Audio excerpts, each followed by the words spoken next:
കൊല്ലം പുനലൂരിൽ കുറുനരിയുടെ ആക്രമണത്തിൽ ദമ്പതികൾക്ക് പരിക്കേറ്റു. പ്ലാച്ചേരി സ്വദേശി ബാബുവിനും ഭാര്യയ്ക്കും പരിക്കേറ്റിട്ടുണ്ട്. വീട്ടുമുറ്റത്ത് നിൽക്കുമ്പോഴായിരുന്നു ആക്രമണം. വിവരങ്ങളുമായി ഷമീർ ചേർന്നു. ഷമീർ, ഈ പ്രദേശം എങ്ങനെയാണ്? ഈ കാടിനോട് അടുത്ത പ്രദേശമാണ്. കുറുനരി അല്ലെങ്കിൽ നാട്ടിൽ ഇങ്ങനെ ഇറങ്ങിയിട്ടുണ്ടോ? നേരത്തെയും ഇത്തരം വാർത്തകളൊക്കെ അവിടെ ഉണ്ടോ? സംഭവങ്ങളൊക്കെ അവിടെ ഉണ്ടോ? കുറുനരി ആക്രമണം ആദ്യമായിട്ടാണ് ശ്യാമലി റിപ്പോർട്ട് ചെയ്യുന്നത്. ഇത് വനമേഖലയോട് ചേർന്ന പ്രദേശമാണ്.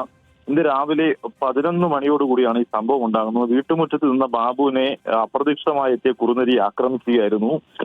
മുഖത്ത് കടിച്ചു പിടിച്ചിരുന്ന കുറുനരിയിൽ നിന്നും ബാബുവിനെ രക്ഷിക്കാൻ ശ്രമിക്കുന്നതിനിടെയാണ് ഭാര്യ സജിയെ കുറുനരി ആക്രമിക്കുന്നത്. എന്തായാലും നിലവിളി കേട്ട് ഓടിയെത്തിയ നാട്ടുകാരാണ് ഇരുവരെയും രക്ഷിച്ചത്. പരിക്കേറ്റ ഇരുവരും ഇപ്പോൾ കുന്നൂർ താലൂക്ക് ആശുപത്രിയിൽ ചികിത്സയിലാണ്. എന്തായാലും കുറുനരിയുടെ സാന്നിധ്യം ഏറെ നാളുകളായി ഉണ്ടായിരുന്നു. പക്ഷേ ആരും ഇതുവരെ നേരിൽ കണ്ടിട്ടില്ല എന്നാണ് നാട്ടുകാർ പറയുന്നത്.